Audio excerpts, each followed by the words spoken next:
Há uma verdade espiritual. Da nossa boca deve sair sempre palavras de bênção. Amém? Nós somos chamados para abençoar e não para amaldiçoar. Se nós praticarmos esse princípio básico,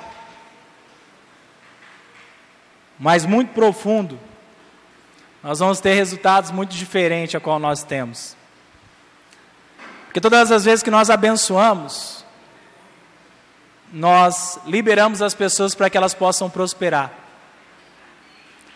Toda vez que nós amaldiçoamos, nós bloqueamos a prosperidade do próximo. Então a palavra do Senhor que ele diz assim: conforme eu desejar o meu irmão, assim acontece comigo. Então muitas vezes nós colhemos coisas que nós semeamos e esquecemos desse princípio.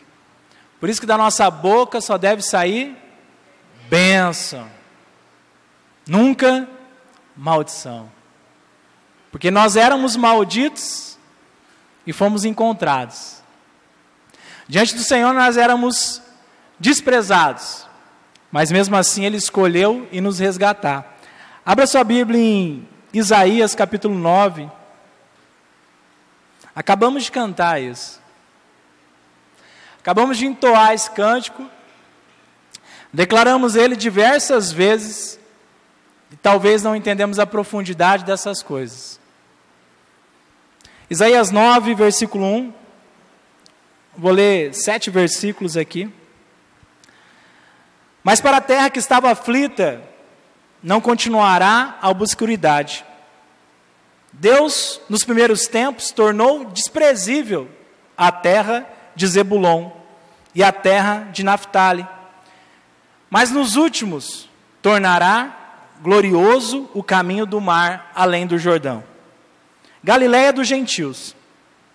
O povo que andava em densas trevas viu grande luz. E os que viviam na região da sombra da morte, resplandeceu-lhes a luz.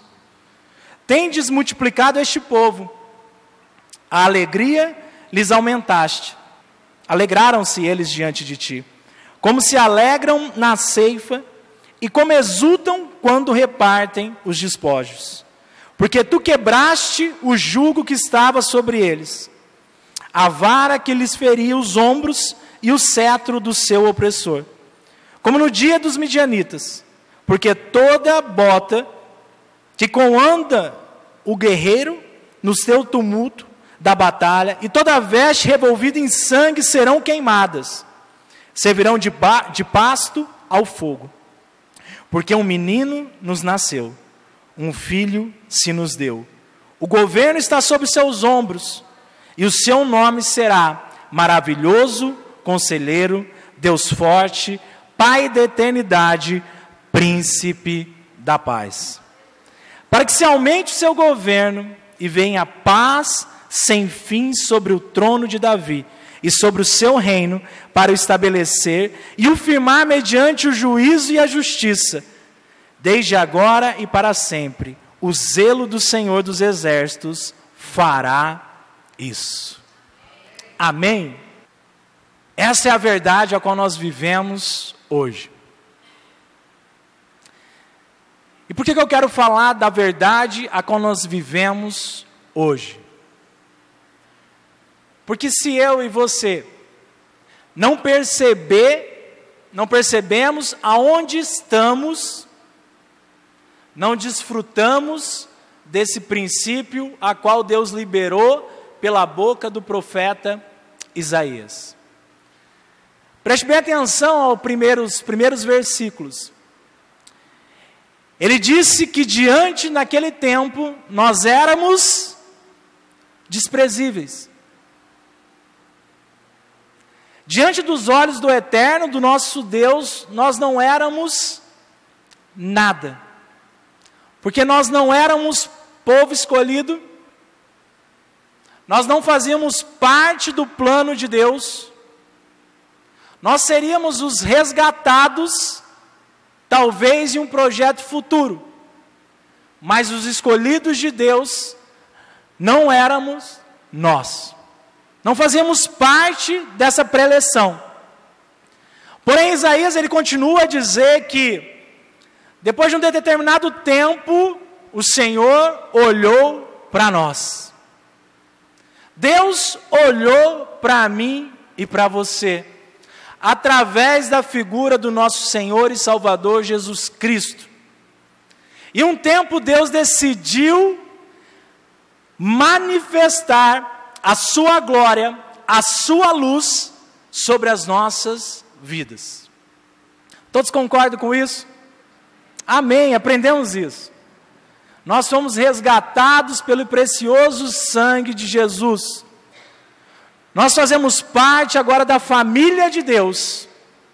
E a opressão que existia dentro de nós, em cima de nós, essa não existe mais.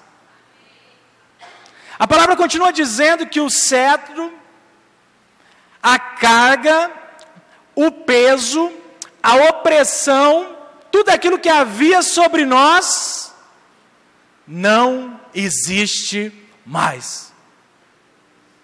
Isaías disse, porque tem multiplicado a alegria desse povo, e a opressão sobre eles não tem mais sentido, porque aonde manifestavam densas trevas, superabundou a grande luz, luz para os gentios.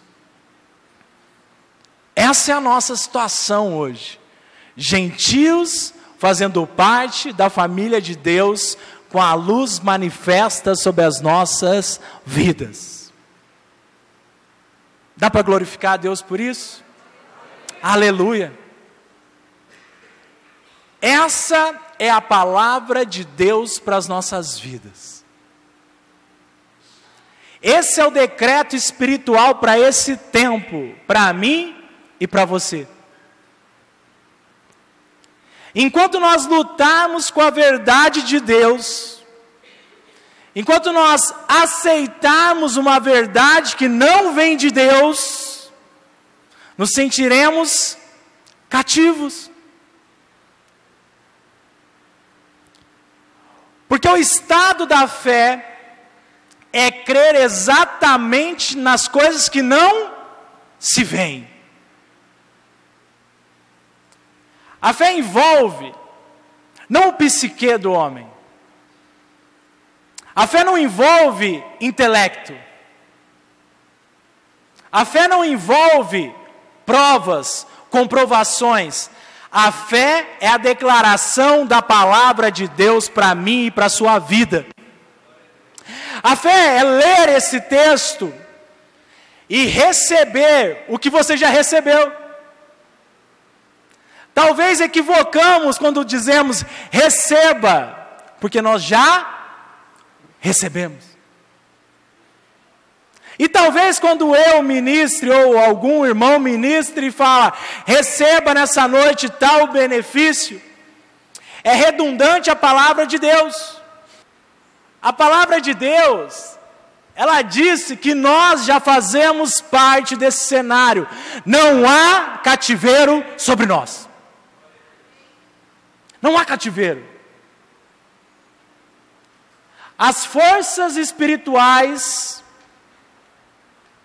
as hostes das maldades, espírito nos mundos tenebrosos, toda essa hoste espiritual não tem poder sobre nós. Não há poder das trevas imperando sobre a luz. Não há poder. Apague as luzes aí, por favor, Bia. Opera sobre a luz? A luz foi abafada? Apagaram-se as luzes? Não. Porque as trevas não prevalecerão sobre a luz. Glória a Deus. Pode acender, irmão. Obrigado, irmão. Essa é a sua vida espiritual. Esse é você no contexto de hoje e de agora. Por isso que nós devemos decidir o que entra em nós agora. Hoje nós temos o poder de decidir o que participa da minha e da sua vida. Sabe por quê? Porque as forças do mal não prevalecem sobre nós. Muito pelo contrário, a palavra de Deus diz que as portas do inferno não prevalecerão contra a igreja. As portas do inferno não têm resistência, não têm força, não têm ação para suportar quando eu e você tomamos uma posição de entendimento de fé e partimos contra as forças do mal sobre a nossa vida e nós derrubamos uma por uma. Porque a palavra de Deus nos diz que as portas não prevalecerão contra a igreja. E o único intuito do inimigo é fazer você pensar exatamente contra isso. Por isso que ele é o espírito de engano. Por isso que a nossa batalha é na onde? Na mente. Por isso que toda resistência são pensamentos. Por isso que eu e você devemos nos posicionar contra tudo aquilo que vem contra a palavra de Deus. Nós não devemos aceitar palavras de julgamento sobre nós, porque o jugo que estava sobre nós foi quebrado. Isaías disse isso. A vara do opressor, que nos batia todos os dias, foi quebrada. Ela não tem mais causa e efeito sobre nós. Ela não prevalece contra nós. Porque o castigo que estava sobre nós foi lançado sobre Cristo Jesus na cruz. E através da obra redentora da cruz, nós não somos mais atingidos. Quando Davi ergue um salmo e diz: 1000 cairão ao meu lado e 10.000 à sua direita, mas eu não serei atingido. Revelação da cruz de Cristo para nós. O inferno pode soprar, pode apertar, pode botar pressão, mas se eu e você entendemos aonde estamos posicionados, toda essa opressão cai. Porque nós somos chamados para sermos livres. E é tão engraçado, porque Deus faz questão de lembrar de uma coisa para nós. Na palavra dele, ele diz: das vossas acusações, da escrita de dívida que havia contra vós, eu rasguei ela inteira, e dos seus pecados eu lancei no mar do esquecimento, lá na profundeza, para que não seja mais encontrado acusação sobre vós. Mas o inimigo é astuto, e ele sempre quer trazer à tona o quê? A nossa fraqueza. Ou, muito pelo contrário, não mais nossa, porque não está mais em nós, a que habitava em nós. Nós éramos trevas, hoje somos luz. Essa é a minha verdade, a sua verdade sobre a palavra de Deus para nós. Por isso que as pessoas, quando nos encontram, olham para nós e falam: você mudou, rapaz, você está diferente. E na hora que ele faz a comparação da diferença, a primeira coisa que ele faz questão de lembrar é do quê? Lá atrás. Cara, você era assim, assim, assim, assim, assim, assim. Palavras de morte. A coisa mais maravilhosa na obra da cruz, sabe o que é? Anular o passado, irmão. A cruz anula o nosso passado. Ela despedaça ele. Ele não prevalece mais. Deus cessa a ação do passado para mim e para a sua vida. Quantos creem nisso? Glória a Deus, eu também creio nisso. Esse foi o avivamento que o nosso Jesus trouxe para nós. Antes não eram, agora são. Povo escolhido, sacerdócio real, nação santa, povo adquirido pelo poder de Deus. Esse é o nosso chamado. Por isso que eu e você devemos estar com o nosso radar aberto, ligado, muito atento. Porque o inimigo sempre vai querer fazer menção do para trás. Deus deu um momento, Ele diz, conserte seu caminho lá atrás. Ele falou, eis que faço um novo e vivo caminho. Deus não mandou olhar para trás e falar, vai consertar a sua história. Ele falou, não, filho, da sua história para trás eu não me lembro mais. Seja trauma, seja ofensa, seja agressão, seja qualquer estado de coisas das trevas a qual passamos, fome, seja qual foi o abatimento, Deus declara algo para nós, dessas coisas não me lembro mais. E eis que fiz tudo novo. Porque aceitamos essas coisas. Porque pensamos que temos que restaurar o que já foi restaurado. Por que eu quero mexer naquilo que foi consertado? Ou eu sou Deus? Porque se Deus falou que restaurou, meu irmão, não mexe no que Deus falou. Isso eu já fiz por você. Descanso do Senhor. Esses entraram no meu descanso, na minha graça, no sangue do meu filho. Esses não rejeitaram o sangue do Cordeiro. Não pisoteamos no sangue mais do Cordeiro, porque ainda ele continua latente, vivo, dia e noite, 24 horas, aceitando o nosso sacrifício de Cristo, continua valendo até hoje. Por isso que ele fala, nenhuma acusação há mais sobre vós, que estão em Cristo Jesus. O nosso caminho é estar em Cristo Jesus. Porque todo o resto é trato humano. Todo o resto é filosofia e construção de pensamento humano. Porque o homem é caído. A ciência é caída. Mas Deus é vivo, onipotente, está nos mais altos céus. E entre um diagnóstico da terra, eu prefiro ficar com um diagnóstico do céu. Entre um diagnóstico de morte, um diagnóstico de vida, eu prefiro o diagnóstico de vida.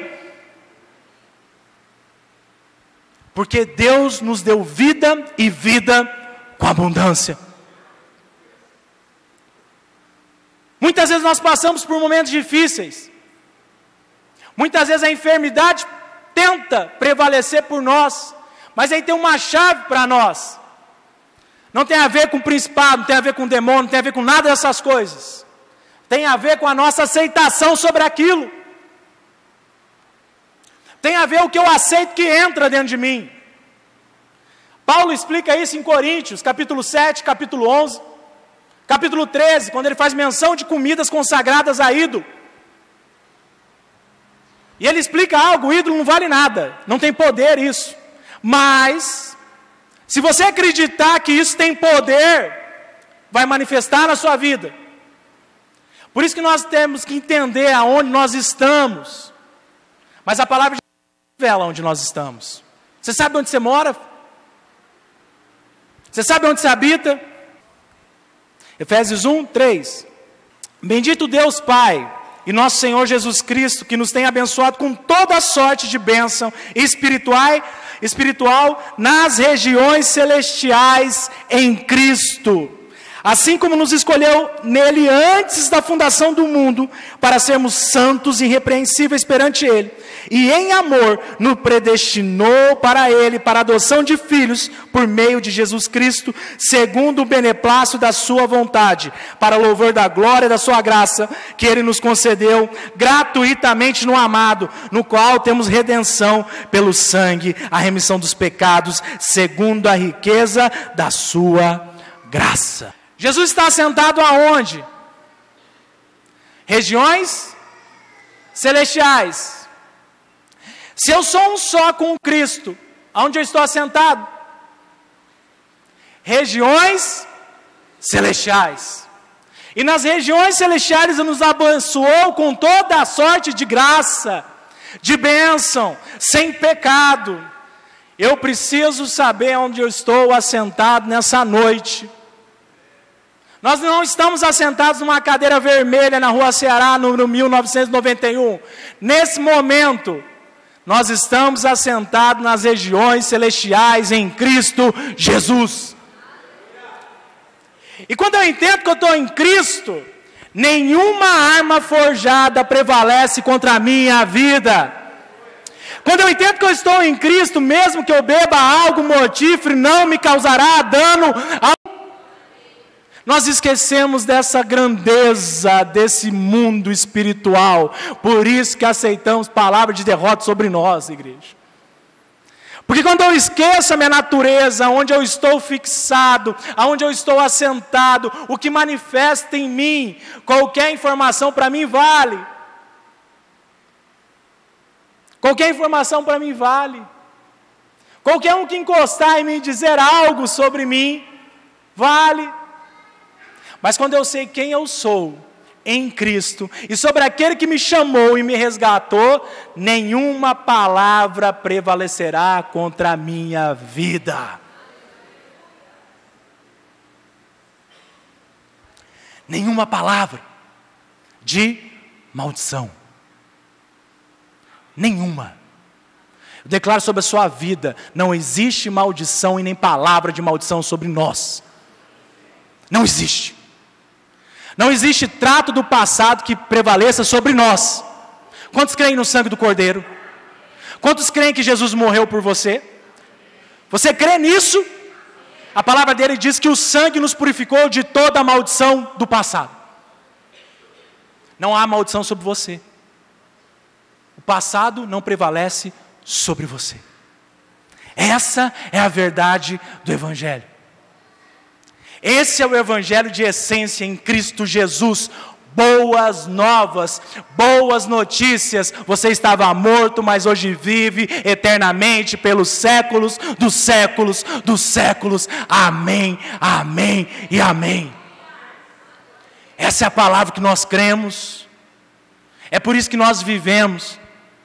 É sobre essa palavra que nós caminhamos e edificamos a nossa vida.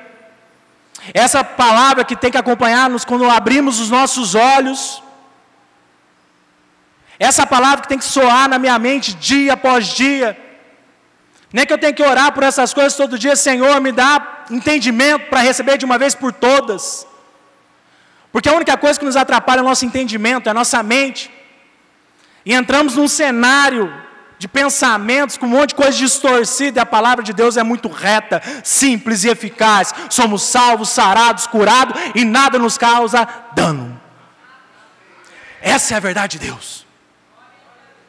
Isso que Deus tem para nós. Quantos recebem isso? Já é seu, amado. Já é seu, amado.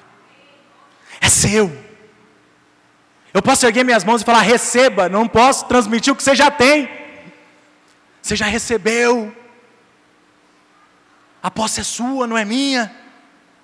Quem garantiu isso para você foi seu pai, como herança.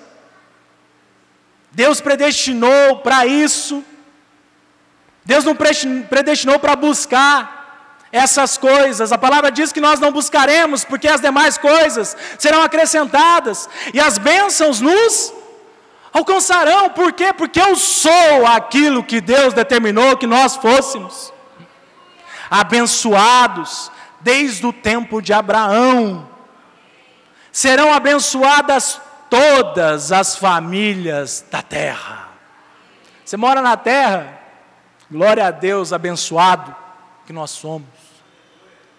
Não há maldição, não há peso, não há jugo, não há açoite, não há punição, não há poder das trevas, não há nada contra nós.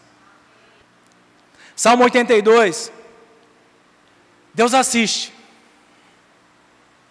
na congregação divina, no meio dos deuses estabelecido o julgamento. Até quando julgareis injustamente e tomareis partido pela causa dos ímpios? Fazeis justiça ao fraco e ao órfão. Procede retamente para com os aflitos e o desamparado. socorrei o fraco e o necessitado, tirai-os das mãos dos ímpios. Eles nada sabem, nem entendem, vagueiam em trevas, vacilam todos os fundamentos da terra. Eu disse, sois deuses, sois todos filhos do Altíssimo. Todavia, como homem morrereis, e como qualquer dos príncipes, haveis de sucumbir. Levanta-te, ó Deus, julga a terra, pois a ti compete a herança de todas as nações. Amém? Glória a Deus. Deus assiste todas as coisas do alto dos céus. E Ele nos dá uma instrução muito clara nesse salmo. Praticai justiça. Contra quem? Contra os que sofrem, os que estão desamparados, os que estão perdidos, os que não estão achados, os que estão oprimidos. Pratica, sim, a justiça para eles. Libere bênção para eles. Porque os que mais estão perdidos, os que mais precisam de luz. Mas não haja como os ímpios. Entenda o salmo. Não haja como os ímpios. E nesse momento, quando eu estou agindo com impiedade, eu estou cometendo um princípio que Jesus disse na parábola da trave dos olhos dos irmãos: não julgueis para não serem julgados. A palavra no hebraico deuses é juízes. A palavra traduzida no hebraico em deuses é juízes. Por isso que ele fala: vós sois juízes. Por que vocês são juízes? Porque vocês têm oprimido aqueles que precisam de cura. E ele fala: ótimo, já que são juízes, Deus, aí sim, o único Deus na terra, manifesta a tua justiça sobre eles. Nós não podemos confundir princípio bíblico. Jesus, mesmo sendo Deus, abriu mão, não usurpou ser parecido com Deus. Filipenses fala isso. Filipenses 2. Abra sua Bíblia em Filipenses 2. Vamos navegar na palavra de Deus.